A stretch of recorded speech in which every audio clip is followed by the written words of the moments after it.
I noticed the soup the moment she set it down in front of me. Not the soup itself. Chicken noodle, same as always. Nothing special about the bowl or the smell. What I noticed was her hands. My daughter-in-law has these long, thin fingers, and she always keeps her nails done.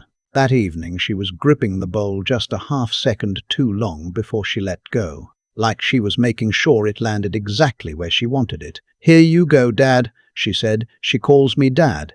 Since the wedding, 7 years ago. I smiled and said, "Thank you."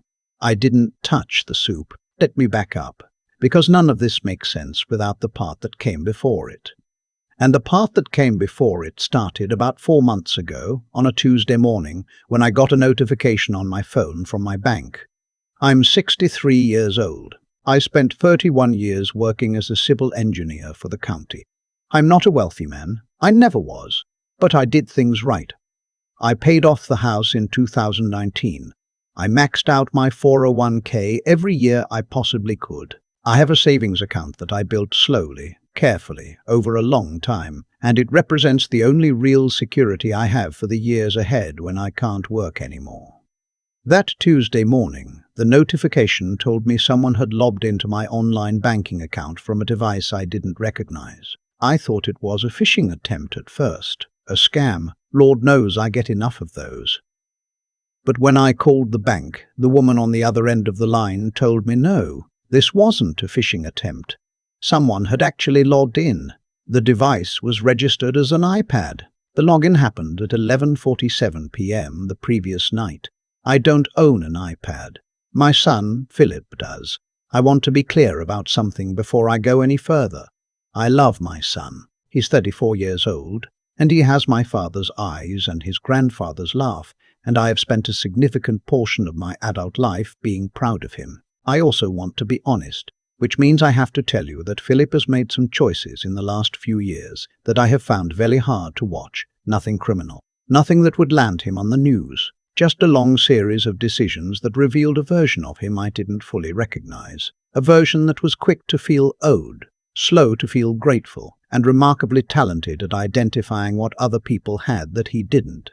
His wife Serena is sharper than he is. I noticed that about her early on. Not book smart necessarily, but strategically smart. The kind of person who thinks 3 moves ahead and smiles at you while she's doing it. I tried to like her. I genuinely did. And for a long time I managed it. What I couldn't manage after that phone call with the bank was pretending I hadn't seen what I'd seen. The bank locked the account and issued me new credentials. But I kept thinking about it. How did Philip get my login? I'm careful with that kind of information. I don't write passwords on sticky notes. I don't use my birthday. I don't keep anything like that where someone could find it. Then I remembered, about a year ago, Philip and Serena had stayed with me for a weekend while their apartment was being painted. Philip had borrowed my laptop to print something. He said his printer was out of ink. I had been logged into my banking portal that afternoon. I never log out. It auto-fills every time I open the browser. He would have seen it sitting right there on the screen. I didn't confront him. I want you to understand why, because I've had people tell me I should have just picked up the phone and asked him directly. Maybe they're right, but I'd spent enough time watching how Philip and Serena operated to know that a direct question would get a direct denial, and then they'd know I was watching, and whatever they were planning would simply go underground. So instead, I called my friend Clive. Clive is a retired accountant who has also spent considerable time in his later years helping elderly neighbors understand their finances after their own families tried to take advantage of them. He's not a lawyer, but he knows things, and more importantly, he knows people who know things. Clive listened to everything I told him. Then he said, "Check your beneficiary designations. Check everything, and do it in person at the bank, not online." I took a day off and went to the bank in person. Sat down with a woman named, well, I'll just call her the account manager because she was kind to me, and I don't want to involve her further. What she found made my stomach drop and then go still, the way it does when you suspected something long enough that the confirmation doesn't surprise you, it just settles. Someone had submitted a request 3 weeks earlier to add an authorized user to my primary savings account. The request was flagged because it hadn't been completed. The bank required a secondary confirmation that was sent to my home address, and it had apparently gone unanswered. The name on the request was Serena's. There it was. The account manager was professional about it. She asked me if I had authorized the request. I told her I had not. She asked me if I wanted to file a report. I told her I needed to think about it, but that in the meantime I wanted to make some changes. That afternoon, I opened 2 new accounts at a different bank entirely. I transferred the bulk of my savings there. I left a smaller amount in the original account, enough to look like things were normal, not enough to matter. Then I called a real estate attorney named Gordon, who a colleague from work had used years ago for a complicated property matter. I explained my situation in broad strokes. He explained my options. We made an appointment. Then I went home and I waited. I'm not a patient man by nature. Most people who know me would tell you that. I like things to move. I like problems to get solved. I don't like sitting with uncertainty. But I've learned, slowly, over 63 years, that there's a difference between impatience and urgency. I was urgent. I just made myself be still. About 6 weeks after I changed the accounts, Philip called me. He sounded warm and easy on the phone, the way he sounds when he wants something and doesn't want you to know he wants it. We talked for a few minutes about nothing. My neighbor's new dog, a baseball game, whether the summer was going to be as humid as the last one. Then he said, casual as anything, hey, Serena and I were thinking it might be nice to come over for dinner Saturday. She wants to make you that chicken noodle soup you like. Serena had made me soup exactly once in 7 years. I don't particularly like chicken noodle soup. I don't dislike it, but I've never mentioned it to either of them as a favorite. I said that sounded wonderful. When I hung up, I called Clive. They're coming Saturday, I said. She's making soup. Clive said, We both let that sit for a moment. Is there something you want me to do before Saturday? He asked. Yes, I said. I want you to be there. Bring your grandson's camera set up if he'll lend it to you. Clive's grandson is 22 and makes videos online. Not the kind with a plot. Just videos of himself playing games and talking, the way young people do now. But he has good equipment. A camera that sits on a small tripod, barely noticeable if you don't know to look for it. Saturday arrived. Philip and Serena showed up at 6. Cebu carrying a bottle of wine he'd mentioned 3 times in the week leading up to it. Serena carrying a pot. She was pleasant. Chatty. She asked about my garden, admired the new curtains in the living room, curtains I'd had for 4 years, and then went into the kitchen to finish the soup. Clive was already there. He'd come early, under the pretense of helping me move some boxes in the garage, which is the kind of excuse that nobody questions and nobody remembers. The camera was on the bookshelf behind me, angled toward the table. Small enough that unless you were looking for it, you wouldn't see it. I sat at the table with Philip and we talked. I watched Serena in the kitchen from where I was sitting. She was at the stove, staring, and at one point she turned her back to the room in a way that felt just slightly deliberate. Her shoulders shifted. Her right hand moved. It lasted maybe 2 seconds. When she brought the bowl to me, I thanked her warmly. I complimented the smell. I picked up my spoon. Then I said, "Oh, I just remembered I left the wine in the garage fridge when Clive and I were moving things around. Philip, would you mind grabbing it? It's on the second shelf." Philip pushed back his chair and went to the garage. Serena's eyes followed him for a moment, and in that moment, Clive, who had stood up to use the restroom as planned, walked past the table and made the switch. My bowl for the identical bowl we had prepared earlier, sitting on the kitchen counter. Serena's back was still half-turned. The whole thing took 4 seconds. When Philip came back with the wine, we all sat down. I ate my soup. Serena watched me take the first few spoonfuls with an expression that I can only describe as attentive, not worried, not guilty, just very, very focused. After a few minutes, when I hadn't reacted in whatever way she was expecting, she looked down at her own bowl and started eating. I let the rest of the dinner happen naturally. We talked. I poured the wine Philip had brought.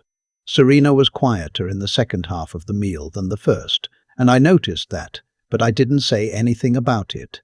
After dinner, Philip went to the living room to watch the end of a game. Serena started clearing the table. I stayed in my seat. "Serena," I said, "sit down for a minute." She looked at me. Something in my voice, maybe. I don't know what she heard in it, but her chin came up slightly. "Of course," she said, and sat. I put my phone on the table between us. On the screen was a document Gordon had helped me prepare, a summary of the unauthorized account access, the denied beneficiary change request, and a formal statement of my intent to pursue the matter legally if any further unauthorized contact was made with my financial accounts. She looked at it. I watched her face. It didn't crumble. She's not the crumbling type. But something went out of it. The careful pleasantness she'd been performing all evening just quietly stepped out the door. "I don't know what that is," she said. "You don't have to," I said. "You just have to know that I know, and that my attorney knows, and that everything since about 4 months ago has been documented." Philip appeared in the doorway. He'd heard my voice change pitch, or maybe he just had the bad timing of wandering back in. He looked at Serena, then at me, then at the phone on the table. "What's going on?" he said. I told him. "I want to tell you that Philip was shocked. I want to tell you he immediately took my side, that he turned to his wife with righteous anger and demanded an explanation, that the son I raised rose up in him in that moment. That's what I wanted to happen. That's not what happened. What happened was that he got very quiet. And in that quiet, I saw him calculating. I recognized it because I've been watching him calculate since he was 16 years old and trying to figure out how to get out of consequences he'd earned." He looked at the document. He looked at Serena. He looked at the floor. "Dad," he said, "I think there's been a misunderstanding." That was when Clive walked in from the hallway and set the second bowl on the table. The bowl that had originally been placed in front of me. "I had that tested this afternoon," I said. "That wasn't entirely true. We'd had it refrigerated, and I was planning to have it tested Monday morning. But I needed them to believe it was already done. The results are with my attorney. This time, something did crack. Not in Serena," she maintained. "I'll give her that. In Philip, his face did something I hadn't seen it do in years. He looked like he was 12 years old, and had just realized there was no version of this story where he came out okay. "I didn't know about the soup," he said quietly. I looked at him for a long moment. Then I said, "I know, and the terrible thing is, I believed him. I still believe him. Serena is smart enough to have done this entirely on her own, and Philip is exactly the kind of person who would let things happen around him without asking too many questions, as long as the outcome benefited him. That's its own failure. It's just a different one." They left 20 minutes later. No screaming, no dramatic confrontation.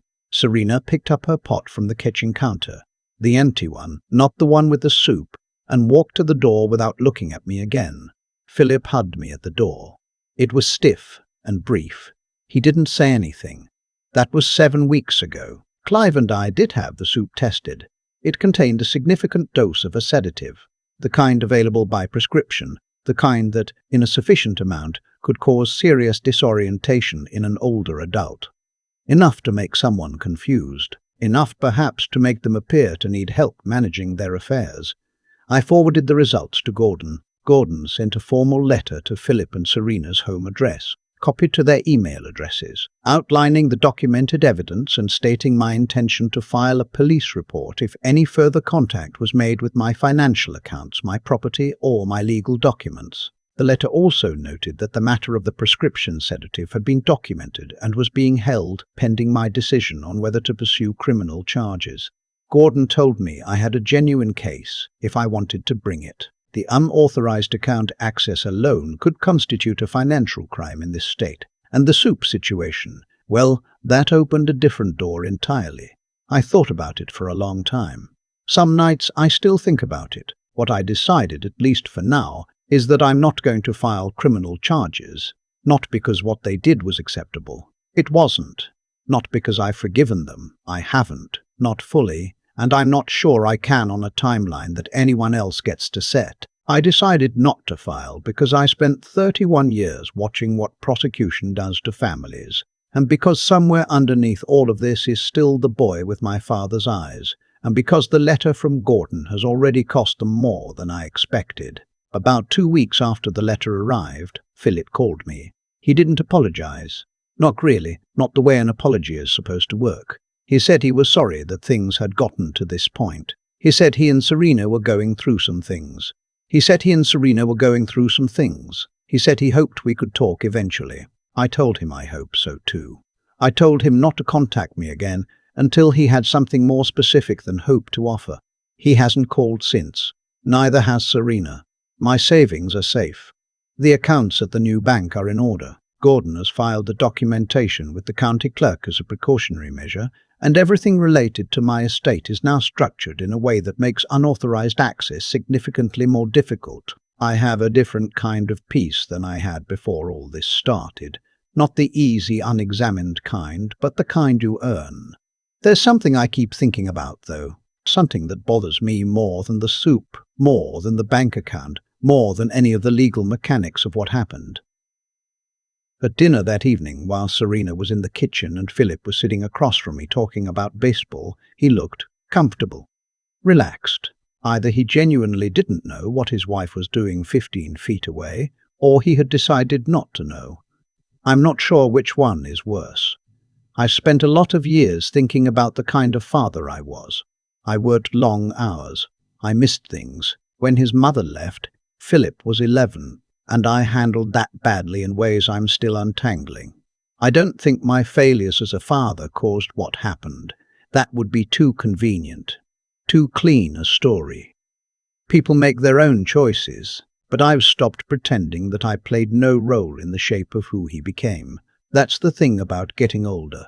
You stop wanting credit for the good parts and start taking a harder look at the rest. If you are someone in my position, if you have worked your whole life for something modest and real, if you have people around you who are watching that account balance with more interest than they show in you, please do this one thing. Go to your bank in person and ask them to walk you through every authorized user, every beneficiary designation, every linked account. Don't do it online. Do it face-to-face with a human being who can see you and who you can see. Do it this week. Not because everyone you love is planning something. Most aren't. But because the ones who are will count on you to keep believing that. I nearly lost everything I spent a lifetime building to people who sat at my dinner table and called me family. The soup went cold in front of me, and I let it. I'm glad I switched the bowls. I've been thinking about what it actually costs a person to do what Serena did. Not legally. I know what it costs legally. Gordon laid that out plainly enough. I mean what it costs on the inside. To sit across from someone at their own dinner table, eat the food off their dishes, accept a glass of wine poured by the hand you're trying to steal from, and feel nothing about it. That takes a particular kind of erosion. Something that didn't happen overnight.